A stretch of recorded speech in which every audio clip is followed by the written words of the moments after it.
this recording is so that we can use it for internal purposes for those of us on our team who will be doing these presentations in a future date.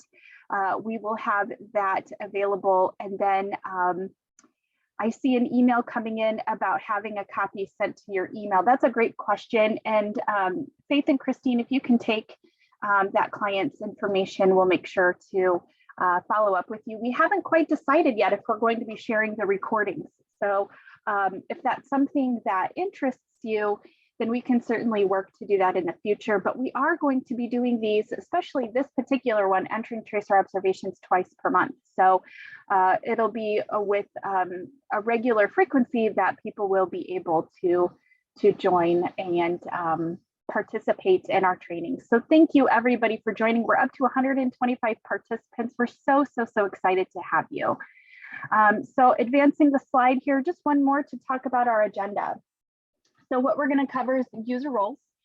So thinking about the different roles that we have available in our application, Tracers with AMP, we're actually going to enter an observation. We're going to edit observations if possible. We're going to talk about tasks as well as the JCR Tracers, which is our mobile application. So those are the things that we're going to cover in the next 55-ish minutes while we're together today. So let me go ahead and stop sharing my slides and we'll get right into our application. So softwaresolutions.jcrinc.com, you should all be very familiar with our portal. We here at JCR have single sign-on, so I'm going through that process. If you don't have single sign-on enabled yet, you will have to enter your email and then your password or passcode. Once you do that, you'll be here on the JCR portal page. So JCR portal page, a lot of good things going on here. I will briefly cover these things. You should be familiar, but if you need to reach out to our technical support team, we have a quick link to support here at the top right or top middle of our screen. To the right, we have our resources. So our resource library is going to be here. So you'll be able to click on that, view any and all training resources. So user guides and videos will be available to you here. My products, of course, this is how we access our applications and our tools. So quickly and soon I will be clicking on Tracers with AMP. One more thing to note, though, is our scrolling bulletin board of portal announcements. So lots of good things here. As I mentioned, we do have our training sessions here. So of course, that's today. The other one that's this exact same content will be on 9/22. We have basic tracers, building basic, building advanced tracers. Those are for program administrators. And then a reports training as well. So we're going to continue to do these things each and every month. And as new features and functionalities come out or things that we want to share with you, we will share those during our trainings. So that information kind of will be embedded into our regular sessions. And then we do have a full calendar of events. So if I click here, this will actually take me to a calendar of events that goes through the rest of the year. So it's a really great opportunity to join us for additional trainings that we have to offer. So this is, of course, our September calendar, October. One to mention, or two actually in November, just to take a look at, is tracer question design. So if you're going to be designing tracers, that might be a good one to take a look at. And then standards updates. So preparing for January standards, that will be covered in our November calendar of events. And then we do have December's up as well. So definitely take a look at these and sign up, share with your neighbors, with your colleagues. If they say, hey, I want to know more about tracers, well, this is the perfect way to do that, is through our training sessions. So we're going to, again, host these through the rest of the year. Moving forward, it's something new and exciting for us, and we're so glad that you've joined us today. So let's get into it. So resources here, I want to go to our user roles. That's the first place I want to start. So user roles are important because that helps us understand what we're going to be able to do in terms of functionality in our application. So we've got a mixed bag of folks on the call today. Some of you might be program administrators, some of you might be staff members, some of you might even be guest users. So want to make sure that we understand each role so that we know what we have in terms of capabilities within our application. So program administrators, they're the ones who are really doing the administrative functions of our tool. So meaning creating and managing users, working with guest access, setting up the departments, and even creating and managing the tracer templates themselves. So that's something that only program administrators can do. So if you're a program admin, that functionality is available to you today. Program administrators, staff members, and guest users all can enter tracer observations. So program admins and staff members, they have access to any and all published tracers. You can click on the plus icon on the icon or on the home screen, excuse me, and then start to enter observations.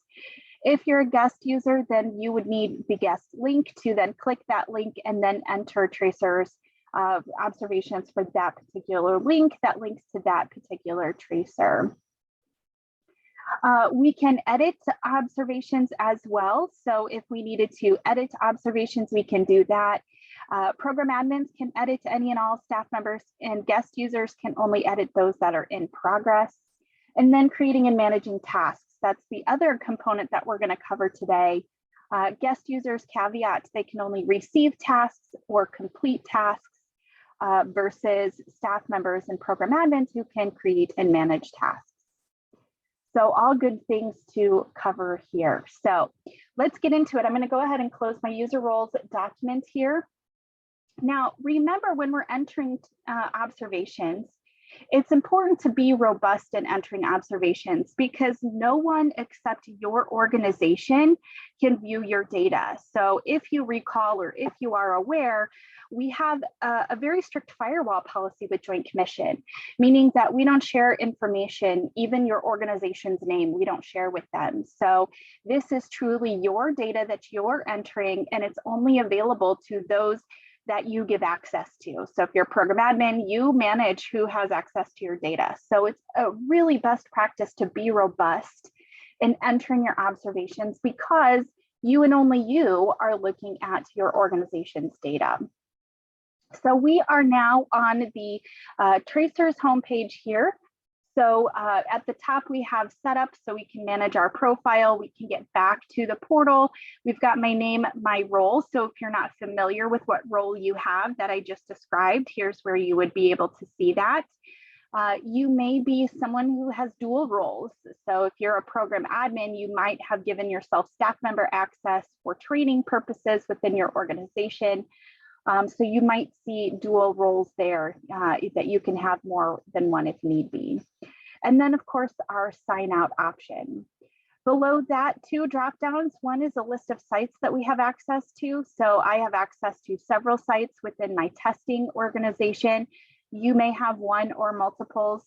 The important thing to remember here, though, is the site that is selected here is the site that you're entering data for. So it's important that if you have multiple sites, that you're in the right site to enter the right data for the correct department.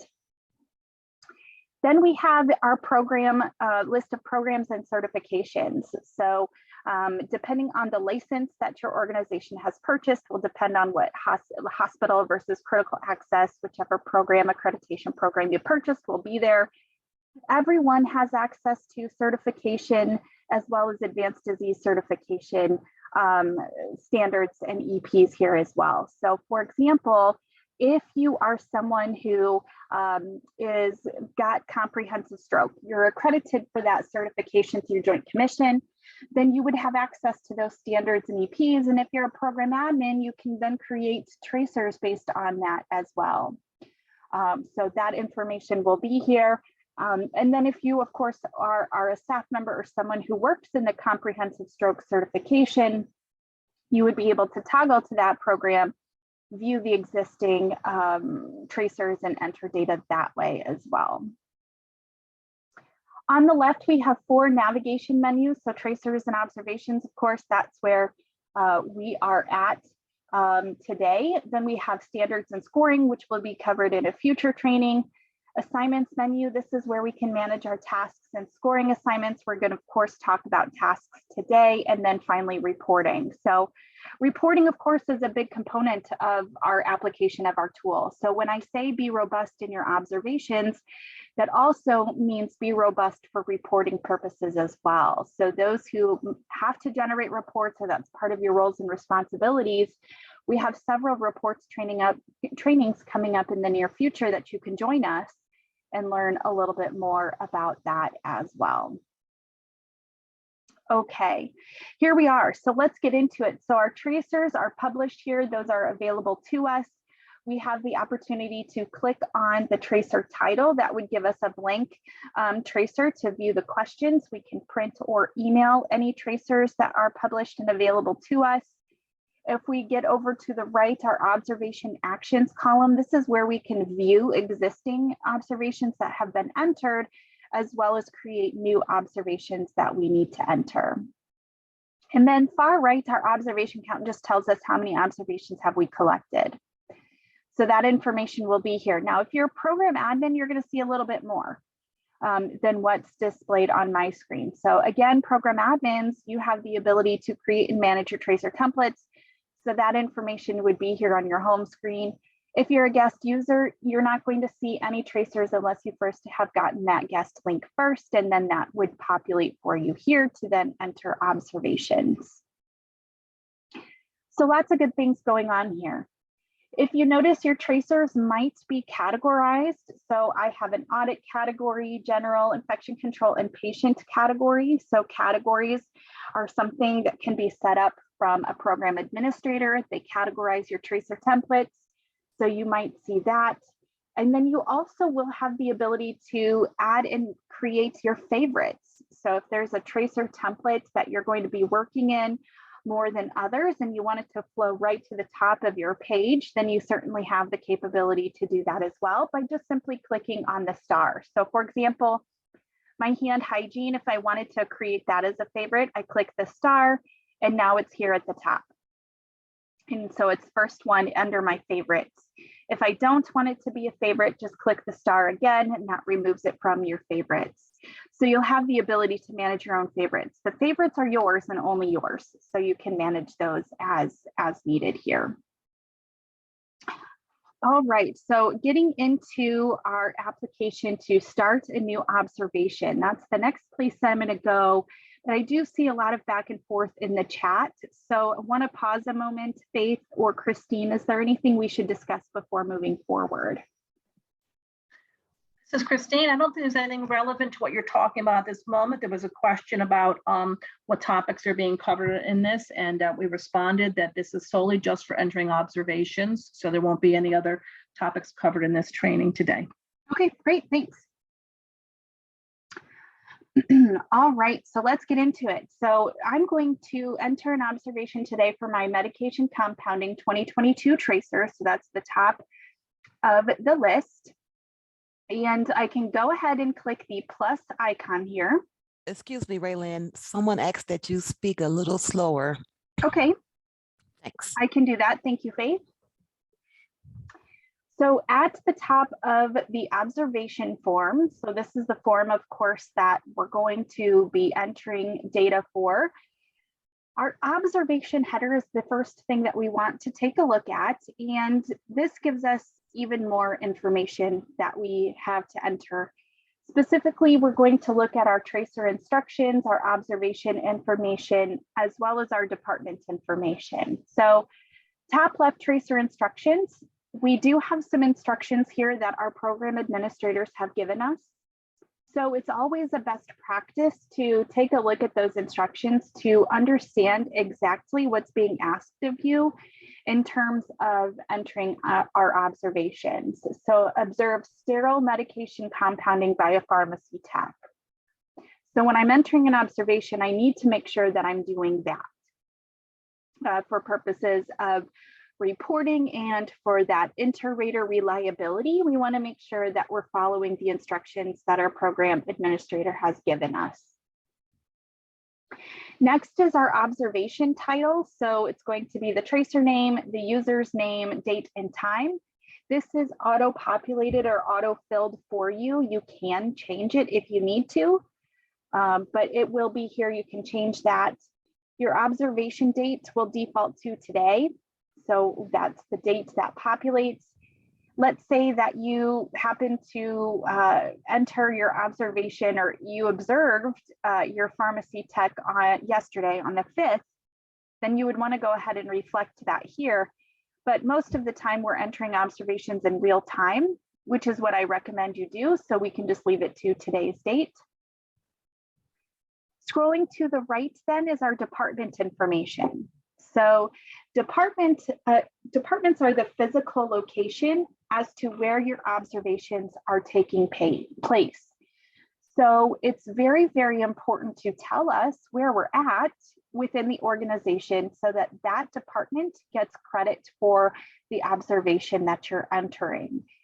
So for me, my department structure has 2 drop downs. Your department structure might have 2, it might only have 1. It could also have 3 drop downs. So that's something that is developed and built by your program administrators. And so I just simply come to the observation form and select where I'm at. So I'm in the hospital today, and I'm going to search and find my pharmacy department. And now that information has been edited. So I can see that I'm in my ABC hospital and I'm in my pharmacy department today for my medication compounding tracer. So what that means in terms of reporting then is when it's time to generate reports, the pharmacy is getting credit for the work that we're doing today in this observation. So it's important to identify the correct department here as to where you're at in terms of observation collection. If you run into a situation where the department that you're looking for is not listed, then I would recommend one of 2 things. One, if you're a program administrator, pause a moment, add that department, come back to it and move forward. Or 2, if you're a staff member, then you would want to reach out to a program administrator to get that department added, as it's really important to make sure that we identify the correct location for your observation. All of the other fields, those are optional. So you can use them any way that you need to within your organization. So a lot of times program administrators will tell us what fields need to be entered, if any. So for example, staff interviewed, if this is an interview or a conversation or a competency type tracer, you might add the staff interviewed into that field. The unique identifier, this is just available for you to use that may not fit anywhere else. So for example, if you needed to track something that is important in terms of reporting, but doesn't quite fit in any of the other fields, then you might use that unique identifier field. So again, that's going to be somewhat relevant to your specific tracer and to your observation. If you're not sure, then and you're a staff member, ask your program administrators. If you are a program admin, build that into your tracer instructions so that we know exactly what we need to do in terms of entering data for those fields, as they are optional, not required. Okay, getting down to the questions themselves. Now we see the questions and we're ready to enter our questions and our responses to the specific questions. Now, before I do that, I want to show you one thing here. I'm going to collapse all of the sections because your tracers might be broken down into sections. So sections are a great way to categorize your tracer questions. And so you might see those here. So for my tracer, we have 75 questions. They're broken down into sections. I can collapse or expand and then view all of the questions within that particular section. So you can see that option here. So now getting into the questions, we can see the questions here. We've got quite a few questions on this particular tracer. You'll see the question text. If the question is tied to an EP, we can click on the EP text and view that information. If there is a relevant CMS crosswalk, so CMS regulations, conditions of participation, or tags or regulations, you'll be able to click CMS and view that crosswalk information as well. So we'll display that information if the tracer was built that way, where you can view that information. Getting over to the right, we have compliant, non-compliant question types. So green and red for compliant, non-compliant. So in my demonstration today, that's what I'm going to show you. But just to be aware, we do provide other question types that you might see in your tracer. So you will see compliant, non-compliant. You might see yes, no questions. You might see open-ended or multiple choice questions as well with dropdowns. So just be aware of those. It's again going to be fully dependent on how your program administrators or how you as a program admin built your tracer. So hint, hint, hint, come back to building tracers if you want more on how to build your tracers.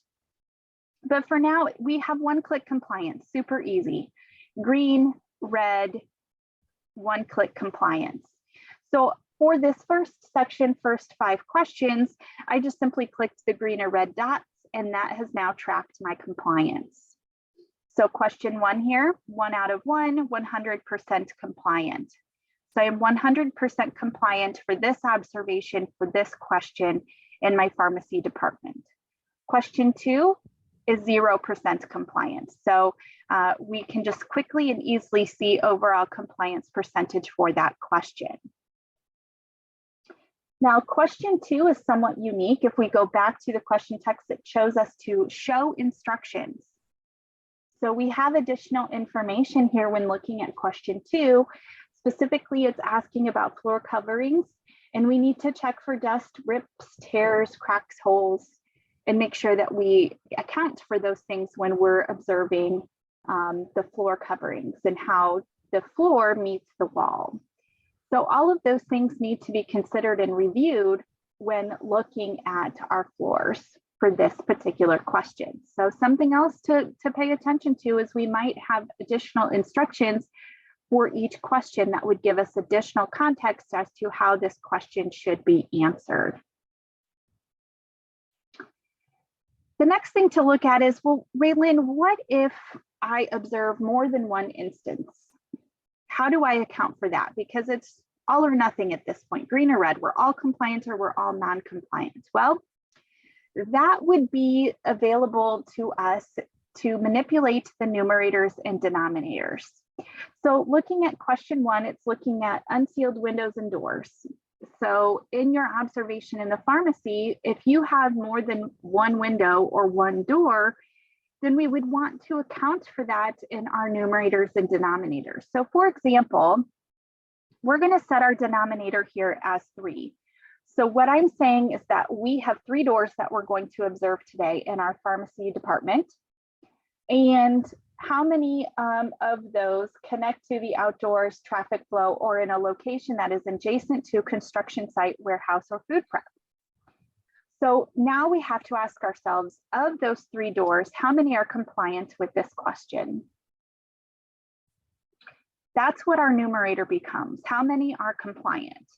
So if I added 2 as my 2 as my numerator, 3 as my denominator, then what I'm saying is 2 out of 3 are compliant with this question, which then gives me a compliance percentage of 66%. So we can one-click compliance for all of those that are all or nothing or one observance. But if we run into that situation where we are looking at more than one, whatever it is, in question 1's case, it's doors and windows, and you're telling us how many are compliant.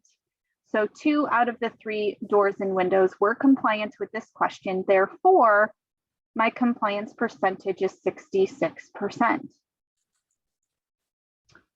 If we move to question 4, here's another one. This is looking at walls. So 1 wall, is that all we observed? Maybe we observed 4 walls. and how many walls then are going to be compliant. If 4 out of those 4 walls that we've observed are compliant, then we would mark that in our numerator denominator 4 out of 4, which then gives us an overall compliance for this question 100%.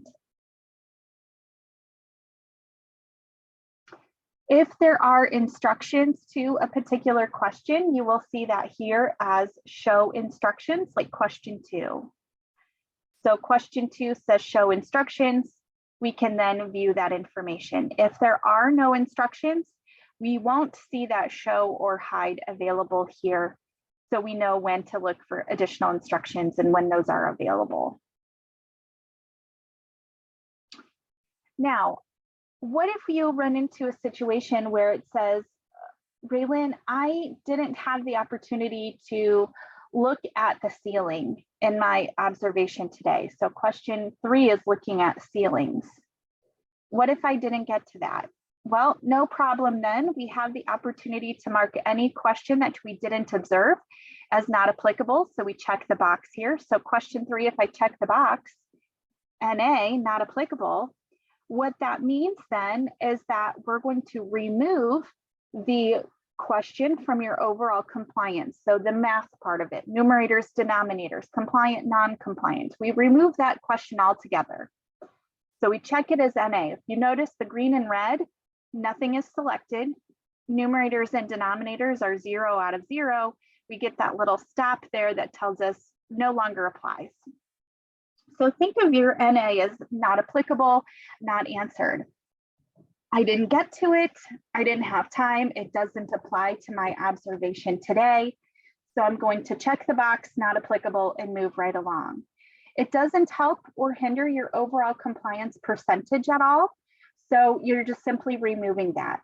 Now, in terms of reporting, it will come up that it was marked as not applicable in your reporting. So you'll still be able to see that question. We just now have identified that as not applicable, not answered. So if it makes sense to check the box, do so. So if I uncheck that box, now I have the opportunity to mark it as compliant, non-compliant. Perhaps I didn't get to the floors, so I'm going to mark that one as not applicable. Question 2.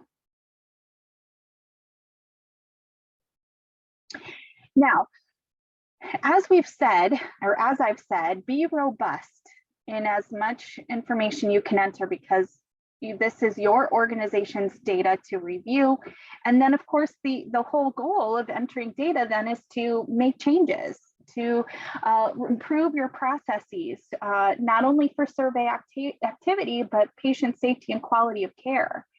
So if we run into a situation where we're not compliant with a particular question, what information might be needed from a reporting standpoint to give us more, tell us more? So if I went back to question 3, my ceiling question, what is it? Why are we not compliant? It's looking at sealed down in ceiling tiles. Is it sprinkler head issue?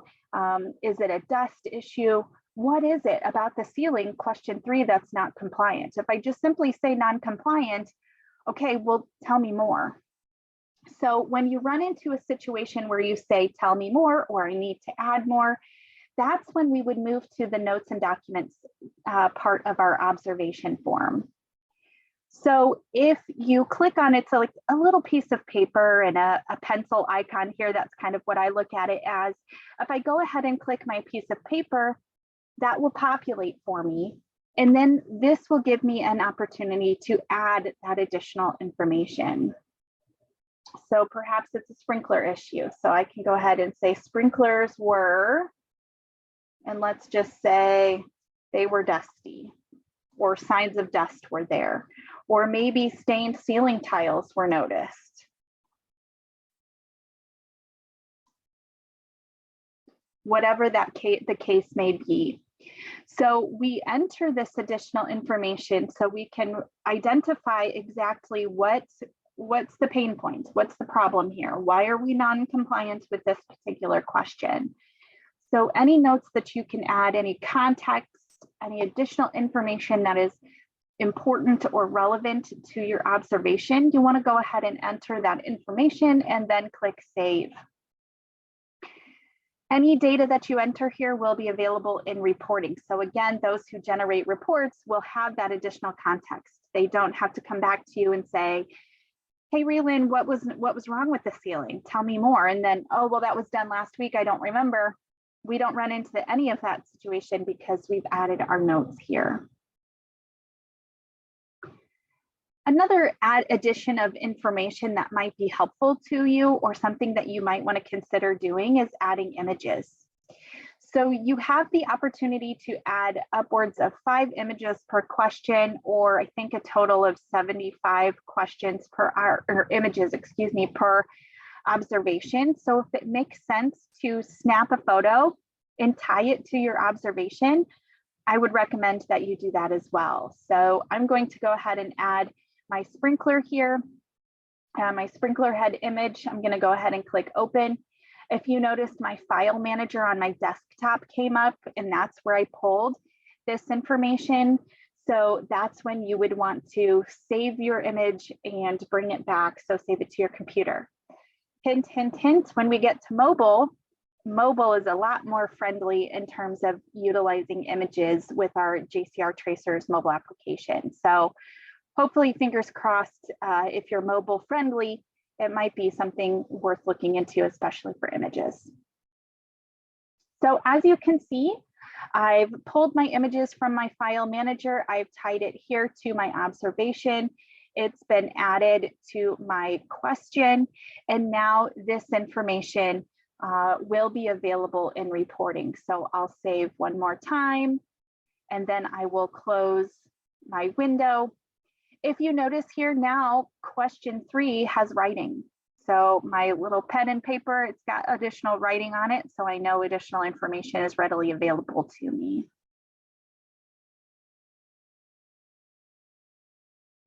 All right, the final thing to consider when entering observations is to create a task. So if you are a program administrator or a staff member, you'll have the ability to create new tasks. Tasks are action items. So you need someone to do something. When that happens, when that comes up, you might want to take a look at utilizing our task feature. So we go ahead and click create task right here at the question. If we notice here at the bottom, we also have create task at the observation level. So 2 different places right here on the observation form to create a task. So I'm going to show you first the way to create a task here at the question level. So I'm going to click create task.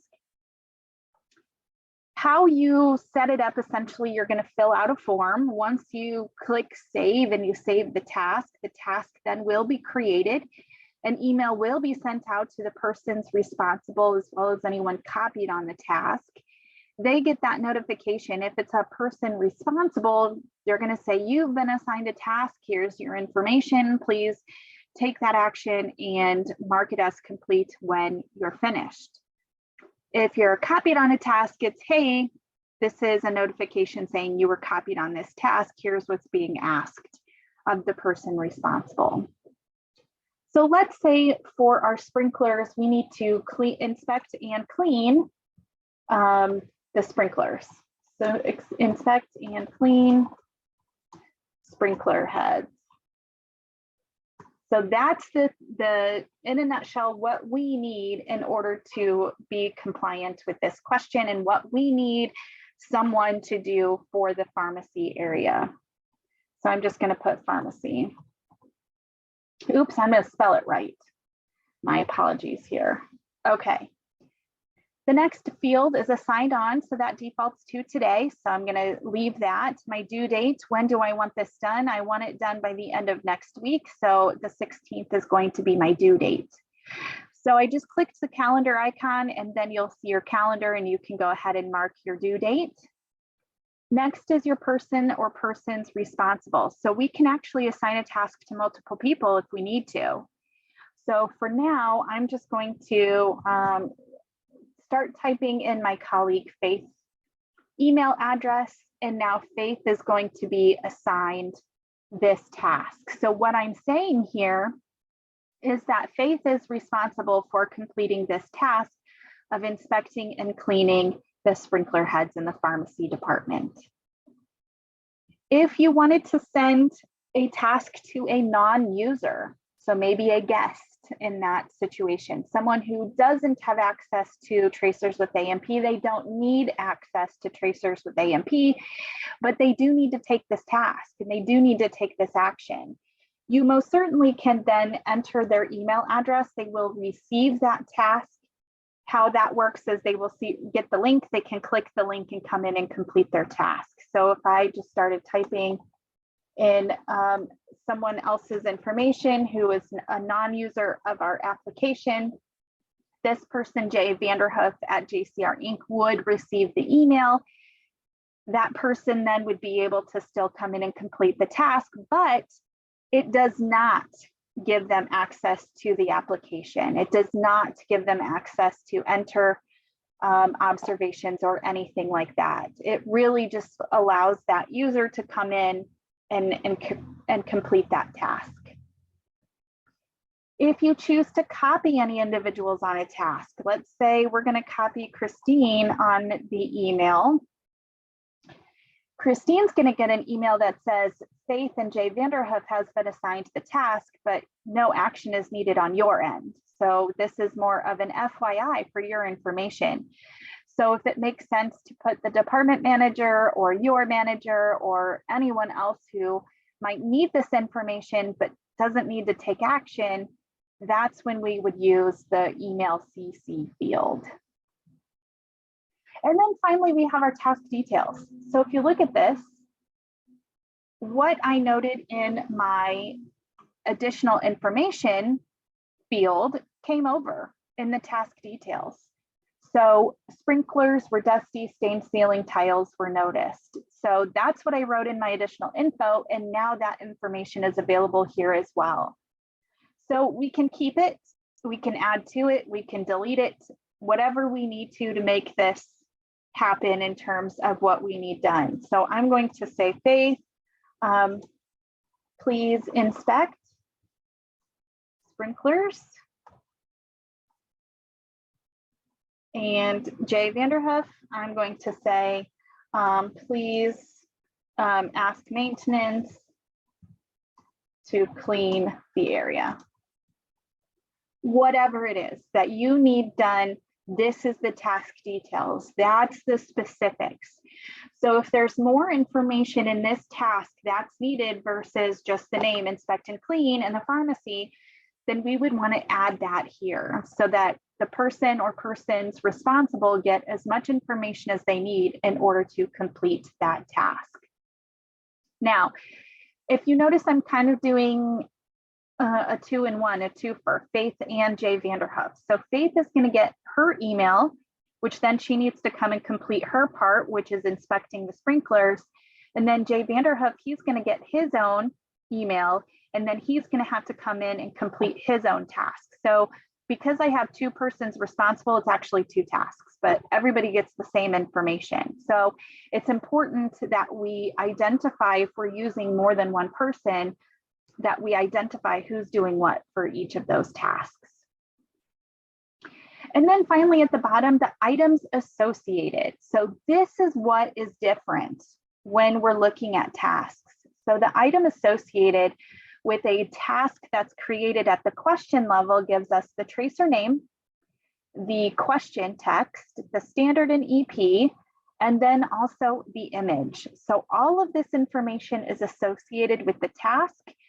So then we can come back and reference that at any point if we needed to.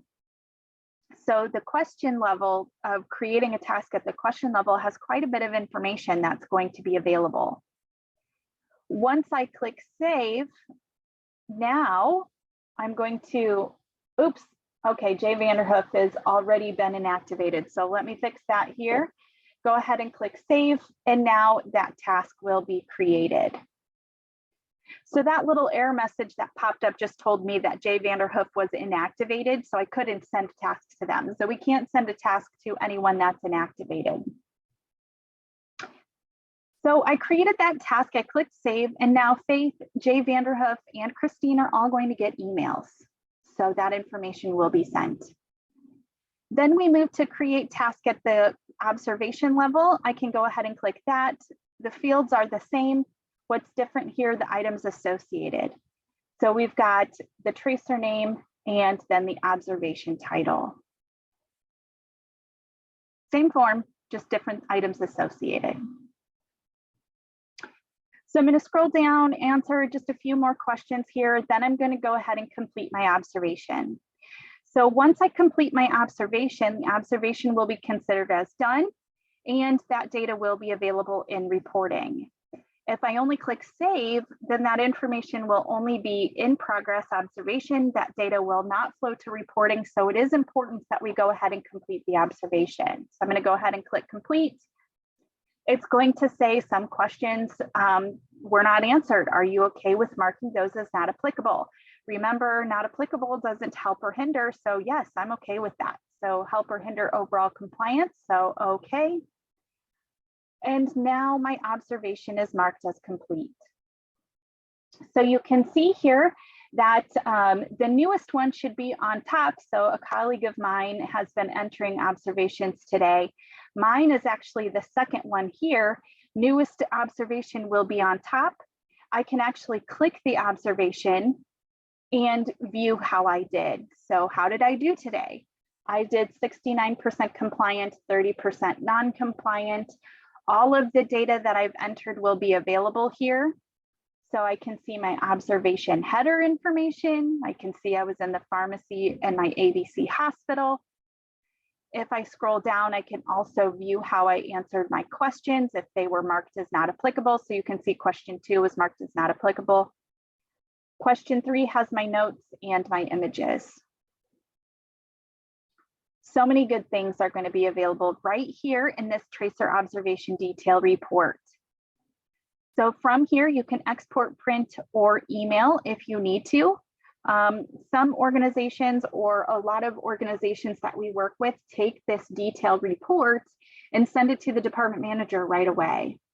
So that might be something that is an instruction that you might have, or if you're a program admin, maybe you want to build that into your organization for your tracers. But it's a great report. It tells you everything that was entered and how this is calculated and how it's going to look in reporting down the line as well. So just to circle back on tasks here. So I'm going to go ahead and close this out. Actually, there's been quite a bit in the chat. So I want to take a pause here and see, Faith, Christine, anything that we should cover that hasn't been covered yet. I think we're good, Raylyn. We're answering in the chats. However, if something's not been answered in your chat, please reach out to us. Send us your email and we can then answer afterwards. And Raylyn, we're about 15 minutes, just so you know, from a time check. Great, thank you. Okay, so we've entered some observations. We looked at what questions are going to be available. We've entered notes. We've actually seen the detailed report. And now let's circle back to tasks, and then we'll finish up with our mobile application. So we created that task. We sent it to Faith. We sent it to Jay Vanderhoof. We copied Christine on that as well. And so now we need to circle back and complete those tasks that we've been assigned. So if we've assigned them out, then we need to make sure that those that we've assigned them to are working to complete the tasks. If we've been assigned a task, we need to make sure that we're coming back to the application and entering those tasks as well. Really, we want to come full circle and make sure everybody is doing everything that we need to in terms of our tracers activities. So to do that, to access our tasks, we have one that says, here, click the link in the email that will take you to the task. Or 2, we can actually come up to our assignments menu and click and go to manage tasks. So manage tasks is the place where we have all of our tasks listed.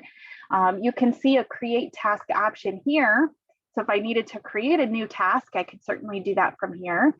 I'm not sure if you noticed that in the assignments menu, we also have another create task option. So we've seen now 4 different places where you're going to be able to create a task. Excuse me. The first tab is assigned to me. So I've got assigned to me, and they're all marked as completed. So nothing more for me to do. All of my tasks have been addressed, have been completed, and we don't have anything more to do. So this is a great place to look at those that have been assigned to you to make sure you're all caught up to date like I am. If we toggle over to the Assigned by Me tab, that's going to show us what I've assigned out to others within my organization.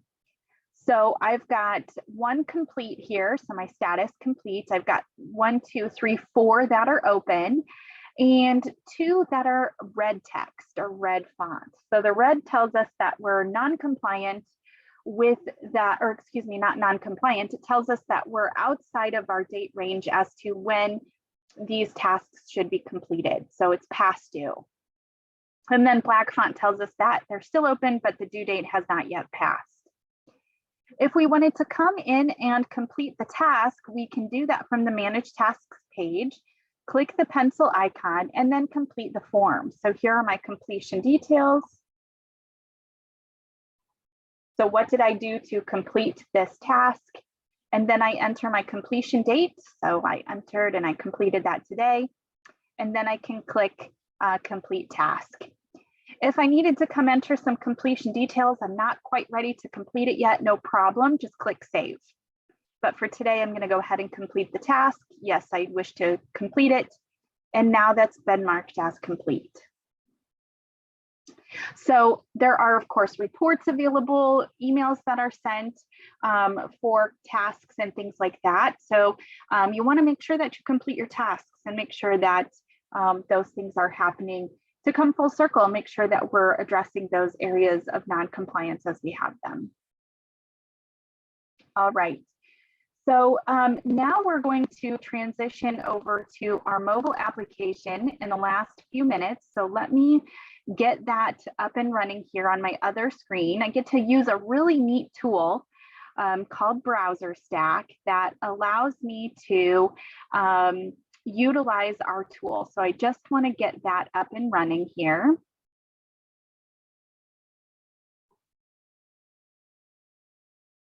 Let me move it back over here. Give me a moment to get that signed up. I tried to do it on my other monitor. It wasn't getting up here. So let me go ahead and get in here real quick. I'm sorry that I'm taking you the long way around to get this updated. Our testing and QA team get to use this tool when they are testing and updating our mobile application. And so I get to use it today to show you a real life experience of utilizing our mobile app. So let me get this loaded up and then I'll kind of share with you kind of the real life experience. So while this loads, I'll tell you a couple of things that you can use a mobile device like I'm using. You can use Android or Apple, whichever operating system you have. And you can use that and then utilize our tool. If you wanted to use a tablet or an iPad, you can certainly use our mobile application as well for that. Again, both users and non-users or guest users can utilize our application. So feel free to do that if you can. I'm just going to sign in here quick. Oh, there we go. Oh, look, I went way too fast.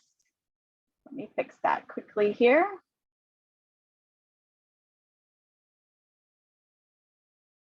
We're running out of time, so I'm trying to do things quicker than what, here we go.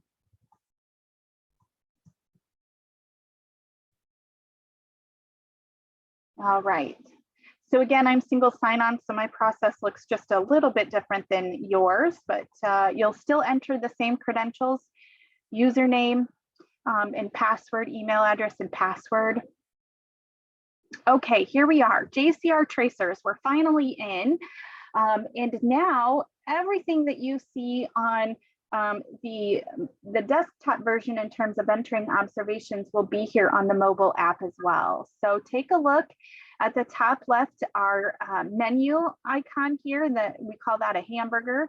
You'll have pages to go to tracers, tasks, support, or help. So yes, you can create and manage tasks as well as create and enter observations on our mobile app.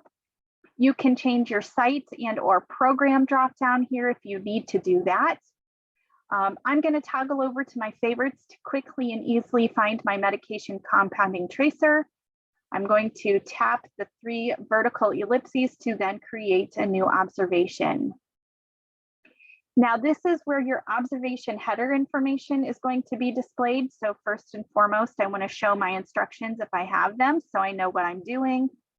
Sterile medication compounding by a pharmacy tech. And then, of course, the next thing I need to do is add my department information. So I'm going to select my hospital. Then I'm going to look for my pharmacy department.